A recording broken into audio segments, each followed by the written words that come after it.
Flight Lieutenant Alan Hughes was about to die.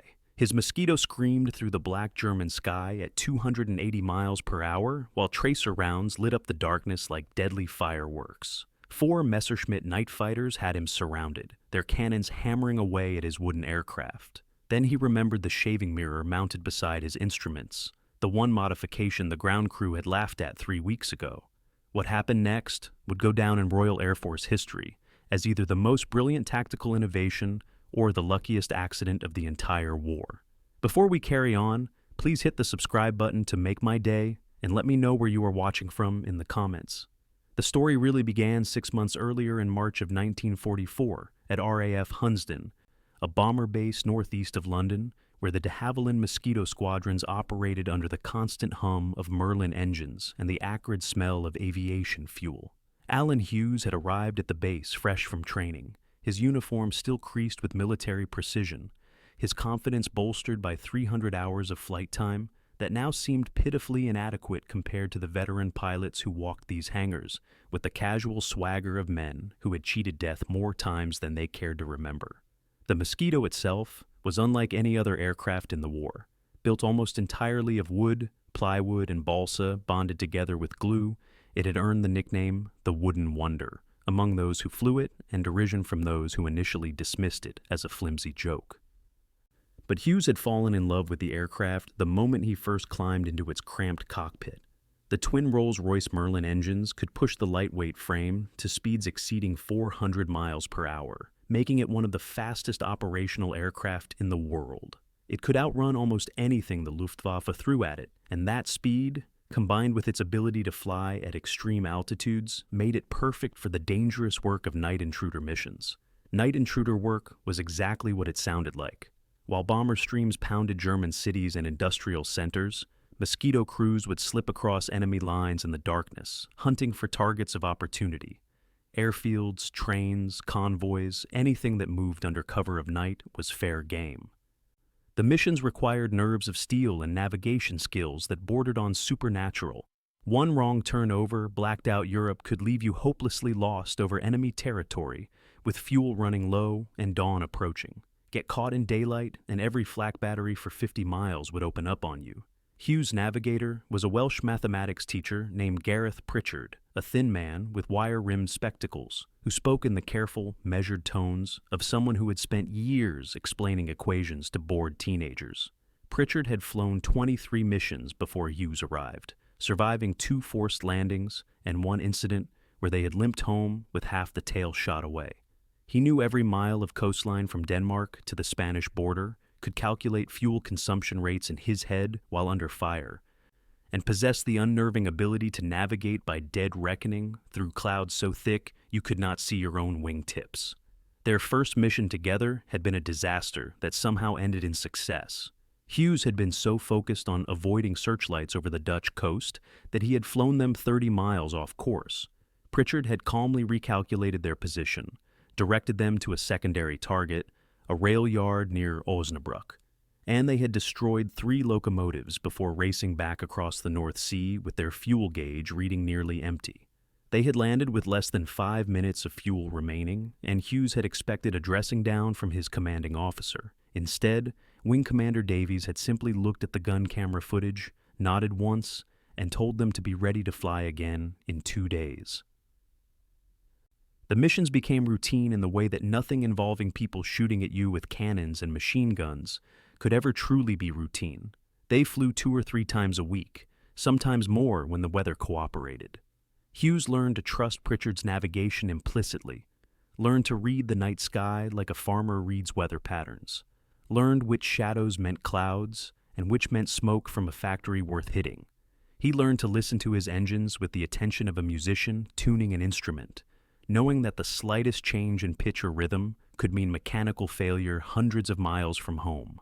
By July, Hughes had flown 31 missions and destroyed or damaged 17 German aircraft on the ground, 11 locomotives, and countless trucks and staff cars.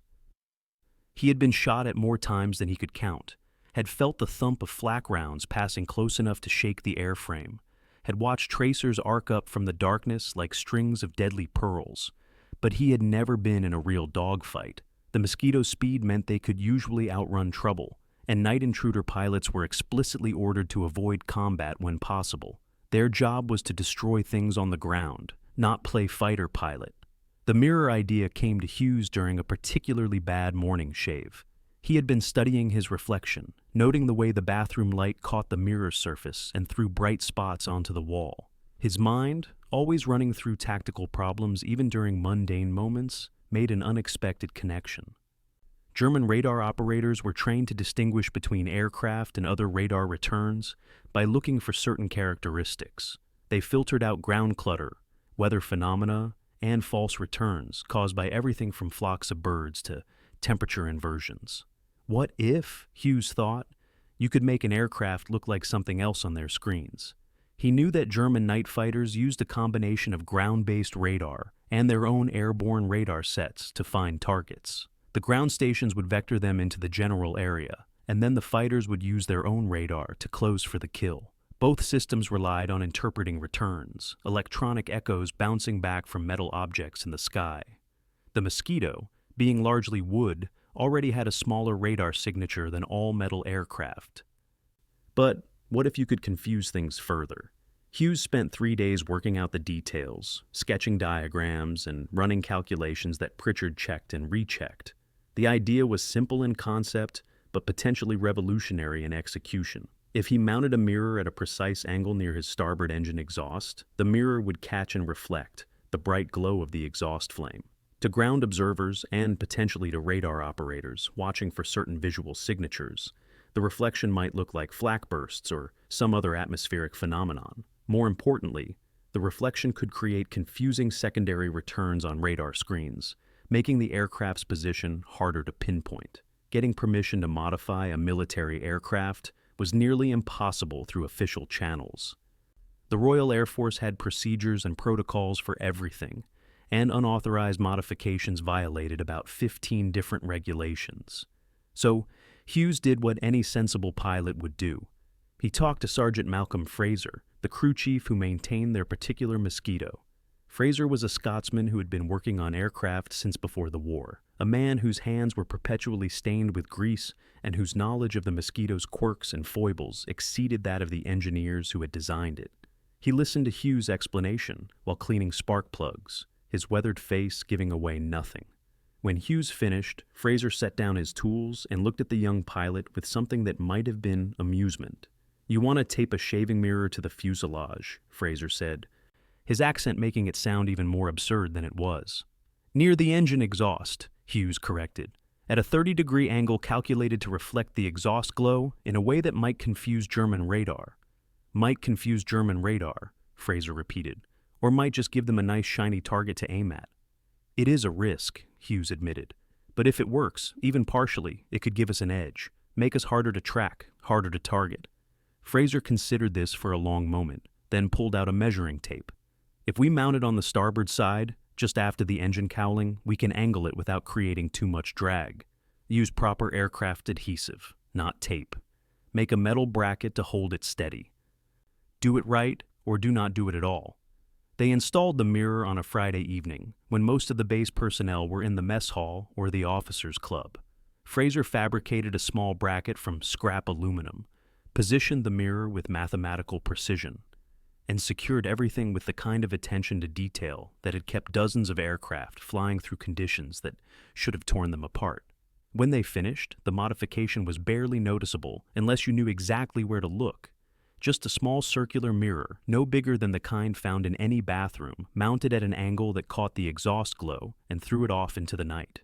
Hughes and Pritchard flew their next mission 3 days later, a standard intruder patrol over northwestern Germany, looking for night fighter bases and rail traffic. The mirror performed exactly as calculated, creating a bright reflection that danced across the dark sky like a distant explosion. Hughes watched it in his peripheral vision, gauging the effect, trying to imagine how it might look to someone tracking them on radar. They destroyed 2 locomotives near Munster and returned home without incident, but Hughes could not tell if the mirror had made any difference. For all he knew, they had just gotten lucky again. The next mission was different. They were hunting over the Ruhr Valley, the industrial heartland of Germany, where flak defenses were so thick you could supposedly walk across the sky on the shell bursts. Pritchard had plotted a course that would take them between the worst of the batteries, threading a needle through a maze of searchlights and anti-aircraft positions. They had just finished strafing a convoy of trucks when Hughes spotted something that made his blood run cold. 4 distinct exhaust glows, closing fast from the northeast. German night fighters, probably Messerschmitt 110 units equipped with the latest radar, and flown by pilots who had spent years perfecting the art of killing bombers in the darkness. The Mosquito was fast, but the fighters were already in a good position, had altitude advantage, and were spread out in a search pattern that would be hard to evade. Hughes pushed the throttles forward, coaxing every bit of speed from the Merlin engines. The Mosquito surged ahead, the airframe shuddering slightly from the acceleration. Behind him, Pritchard was silent, trusting his pilot to fly them out of trouble while he monitored fuel and calculated the fastest route home. But Hughes knew they could not outrun all 4 fighters, not when they were this close and this well positioned. He needed to do something unexpected. The lead German fighter opened fire, cannon rounds flashing past the Mosquito's port wing. Hughes threw the aircraft into a banking dive, losing altitude to gain speed, the maneuver so violent that loose items in the cockpit went flying. The fighters followed, staying with him, their pilots good enough to anticipate his moves. Another burst of fire, closer this time, and Hughes felt the aircraft shudder as something hit the tail section. Then he remembered the mirror. He had been so focused on flying that he had forgotten about it, but now, in the middle of a fight for his life, the crazy idea seemed worth trying. Hughes deliberately positioned the aircraft so that the exhaust glow and its mirror reflection would be visible to the fighters pursuing them. He varied his altitude in sudden, unpredictable bursts, making the reflection dance across the sky in a pattern that might, just might, look like flak bursts from the ground. The effect was immediate and startling. The lead fighter broke off, peeling away hard to starboard as if avoiding ground fire. Hughes saw the other fighters scatter, their formation breaking apart. He realized with a surge of hope that they thought they were flying into an anti-aircraft trap, that German gunners on the ground were firing at them. The mirror reflection, combined with the erratic maneuvering, had created an illusion convincing enough to make experienced night fighter pilots abort their attack. But one of the German pilots was either braver or more skeptical than the others. He stayed on Hughes's tail, closing the distance, his cannons firing in short, controlled bursts. Hughes could see the tracer rounds walking toward him, bright lines in the darkness that seemed to reach out with malicious intent. He had seconds before those rounds found their mark and tore his wooden aircraft to pieces. Hughes did something that would have gotten him court-martialed in training. He reversed his turn, yanking the Mosquito around in a maneuver that pushed the airframe to its structural limits and sent his airspeed plummeting. The German fighter, flying much faster, overshot, flashing past the Mosquito's nose close enough that Hughes could see the enemy pilot's face in the glow of the instrument lights. For one frozen instant, the 2 aircraft were side by side, close enough to touch, and then Hughes had his guns lined up and was firing. The Mosquito carried 4 20mm cannons in its nose, and at point-blank range, they were devastating. Hughes saw his rounds tear into the Messerschmitt's fuselage, saw pieces of metal and fabric tear away in the slipstream. The German aircraft rolled violently to one side, trailing smoke and flames, and then it was falling, spinning down into the darkness below.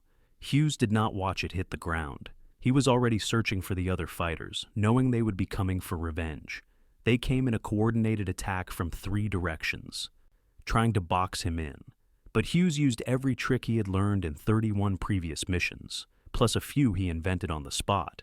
He dove for the deck, skimming treetops at 250 miles per hour while tracers lit up the sky above him. He climbed suddenly, using the Mosquito's powerful engines to rocket upward while the heavier German fighters struggled to follow. And all the while, he positioned his aircraft to make maximum use of the mirror reflection, creating confusion and doubt in the minds of pilots who were now wondering if they were chasing a ghost or flying into a flak trap.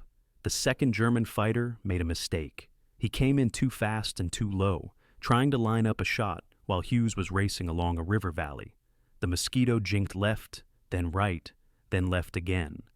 And the German pilot followed each move, getting closer, his finger probably tightening on the trigger. Then Hughes pulled up hard, clearing a line of trees by mere feet. The German fighter followed, but he was a half-second too slow in reacting. His wingtip caught the top branches of a tall oak, and physics took over from there. The aircraft cartwheeled across the valley, exploding in a ball of fire that lit up the entire area like a flare. 2 down, 2 to go. But the remaining German pilots were now extremely cautious, hanging back, probably radioing for reinforcements.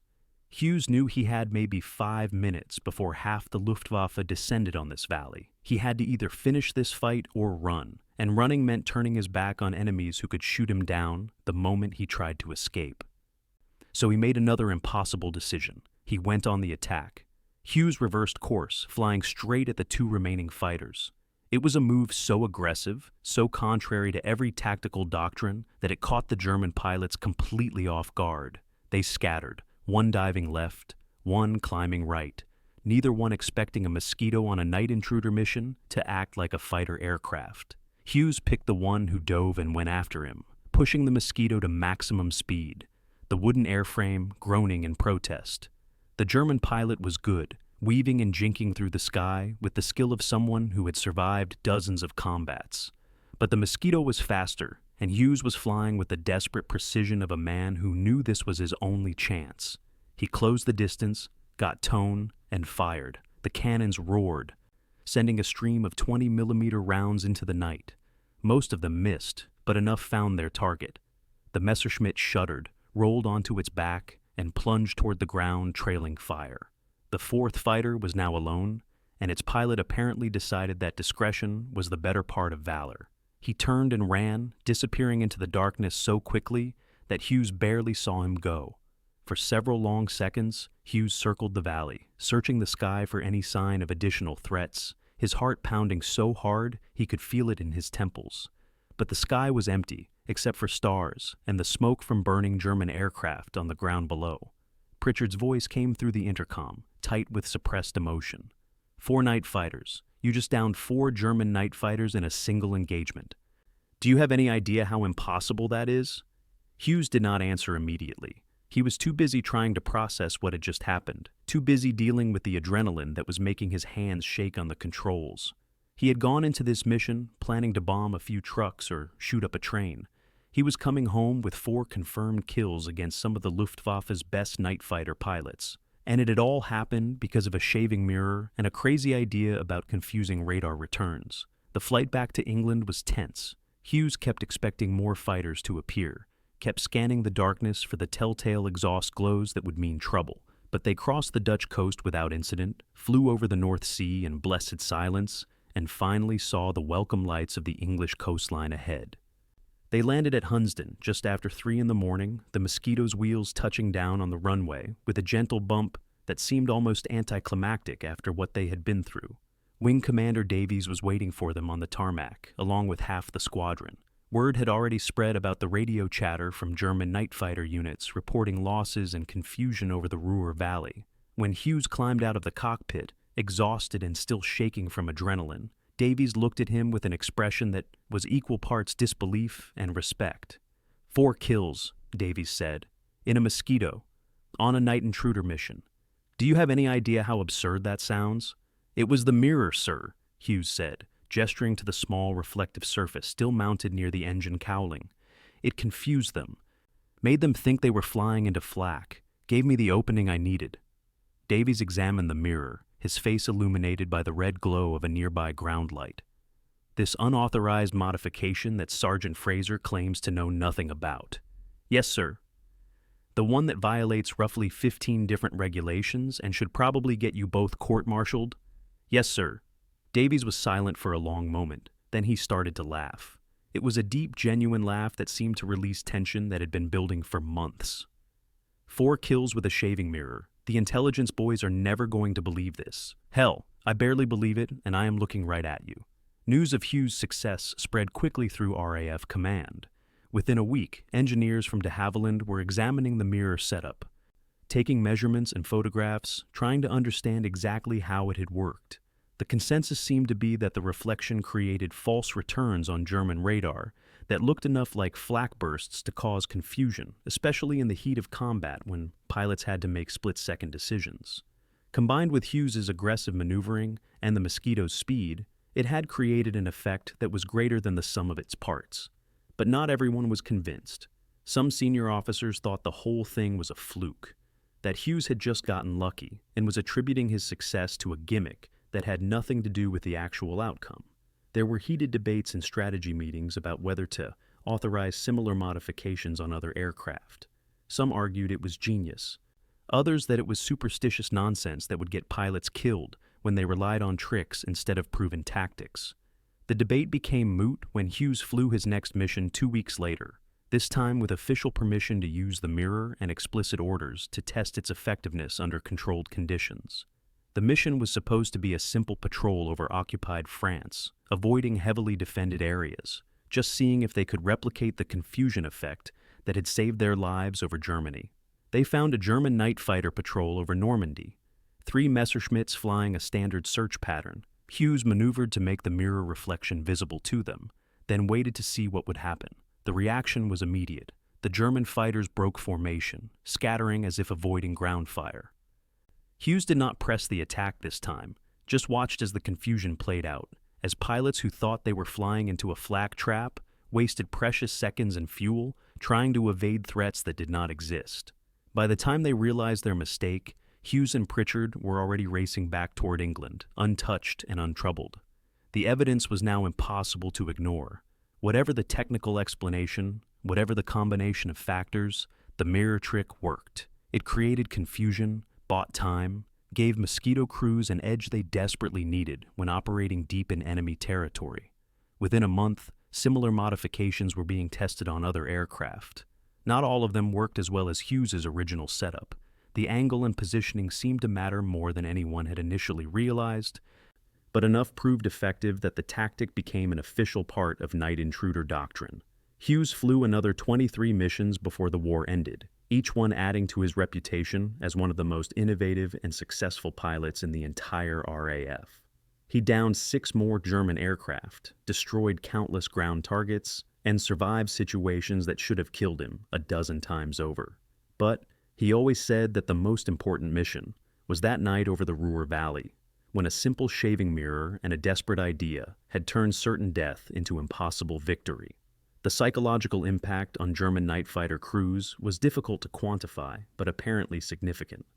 Intelligence reports captured after the war showed that some Luftwaffe units had developed almost superstitious fears about engaging Mosquitoes over certain areas, convinced that the British had developed some kind of new technology or tactic that made the wooden aircraft nearly invulnerable.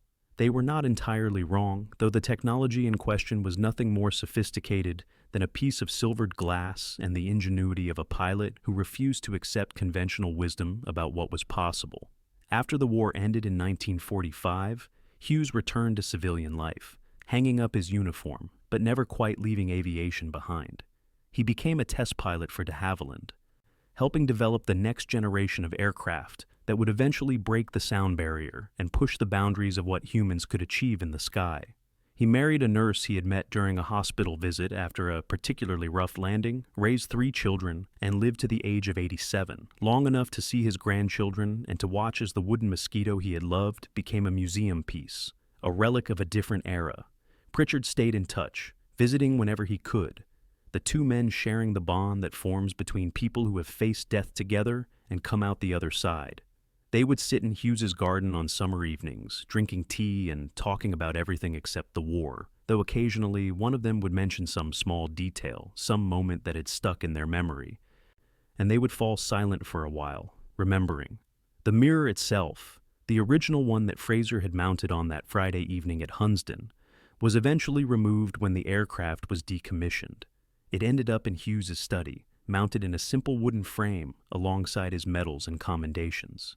Visitors who did not know the story would sometimes ask about it, puzzled by why a shaving mirror rated such prominent display among military honors. Hughes would smile and tell them it was the most important piece of equipment he had ever used, more valuable than his parachute, more effective than his guns, the small modification that had saved his life and changed the way people thought about aerial combat.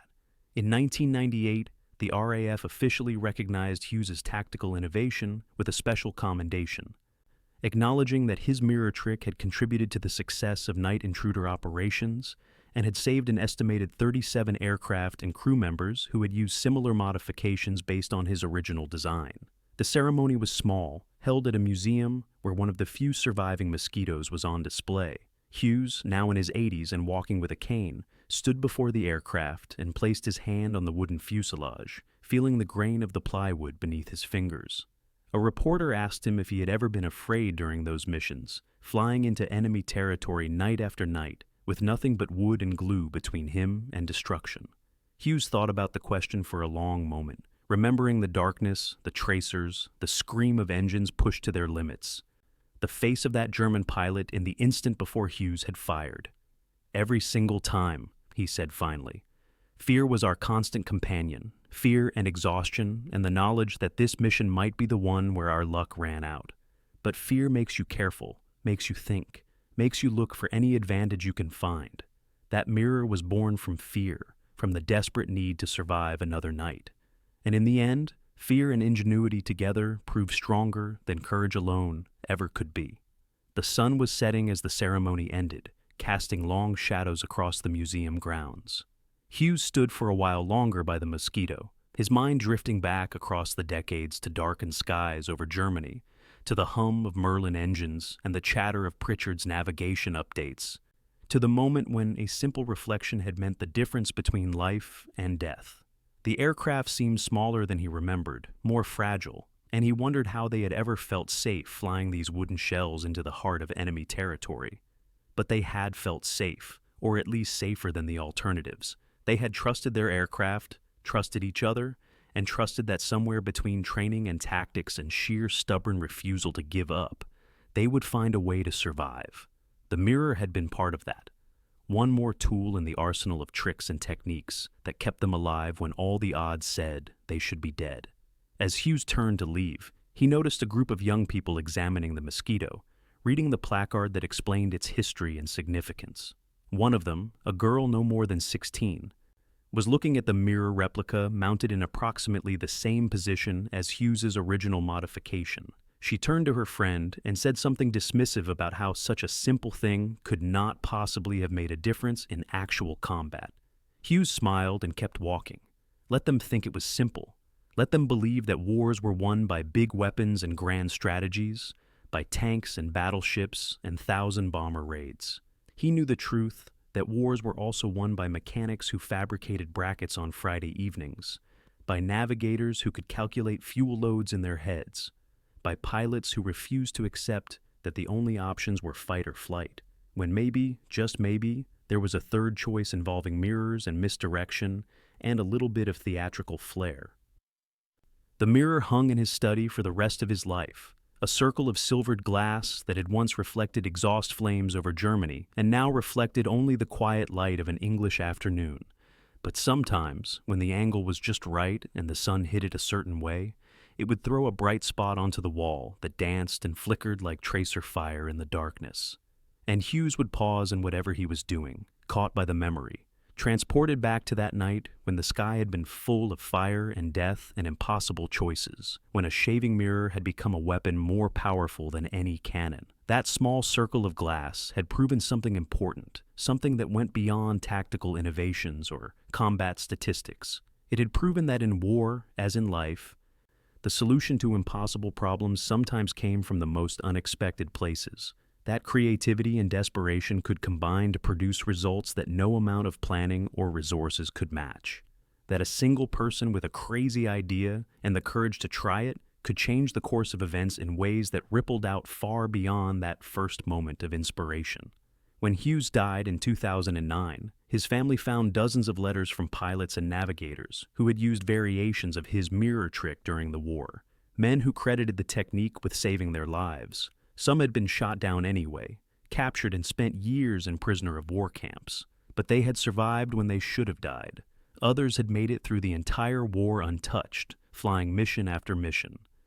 And they attributed their survival, at least in part, to the confusion and doubt that a simple mirror could create in the minds of enemy pilots.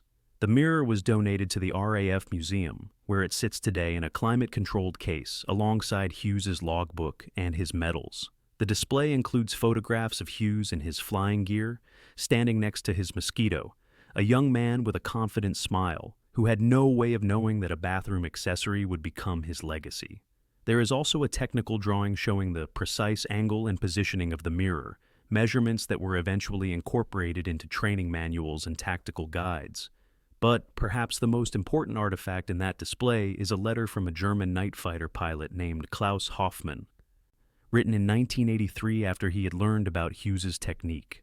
Hoffmann had been one of the pilots who encountered Hughes that night over the Ruhr Valley, though not one of the 4 who had been shot down.